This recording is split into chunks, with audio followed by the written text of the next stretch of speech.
Selamat pagi, siang, dan malam, sahabat terang dimanapun berada.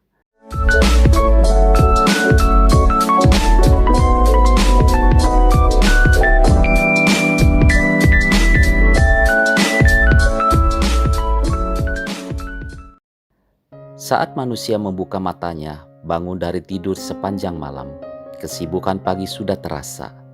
Aktivitas di rumah, bahkan saat keluar rumah begitu terasa. Ada yang bersekolah, ke pasar, bekerja, dan melakukan aktivitas seperti biasanya. Yang bersekolah kalau ditanya tujuannya bersekolah, mereka menjawab untuk mencapai cita-cita.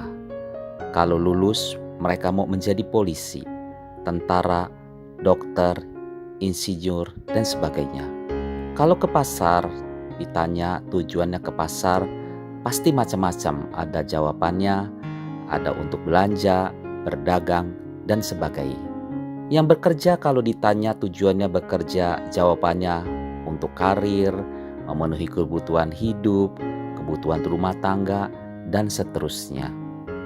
Hasil survei Business to Community tahun 2014 terhadap anak-anak muda, sebanyak 88% tujuan hidupnya untuk menjadi kaya raya.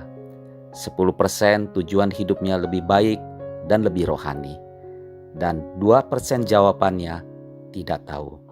Jadi, dari 10 orang anak muda ditanya, 8-9 orang, hampir semua anak-anak muda usia produktif tujuan hidupnya hanya satu, yaitu ingin menjadi kaya raya. Apakah memang seperti itu? Kalau tidak tercapai bagaimana? Mereka menjawab bahwa ya, hidupnya dilalui saja dari hari ke hari, mengalir seperti air.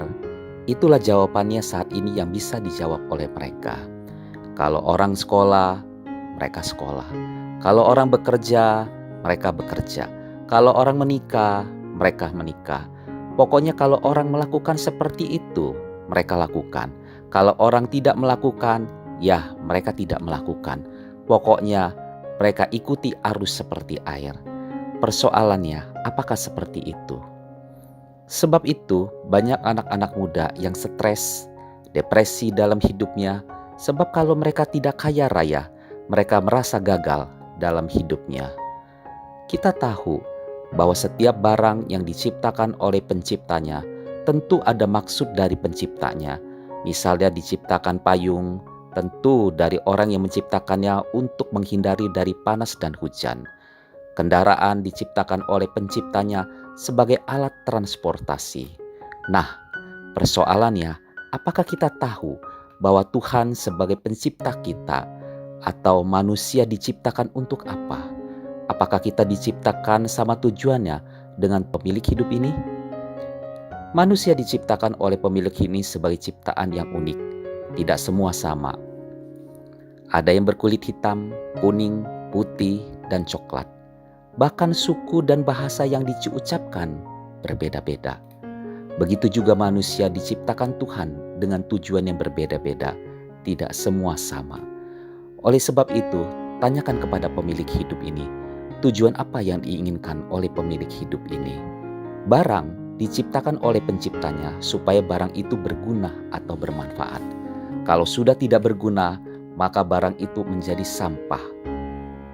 Memang tidak semua manusia diciptakan oleh Tuhan dalam dunia ini dengan tujuan yang sama. Tapi satu hal yang sama adalah manusia diciptakan Tuhan atau pencipta dengan tujuannya, yaitu manusia diciptakan supaya menjadi manusia yang berguna. Mungkin saat ini kita belum berguna bagi dunia.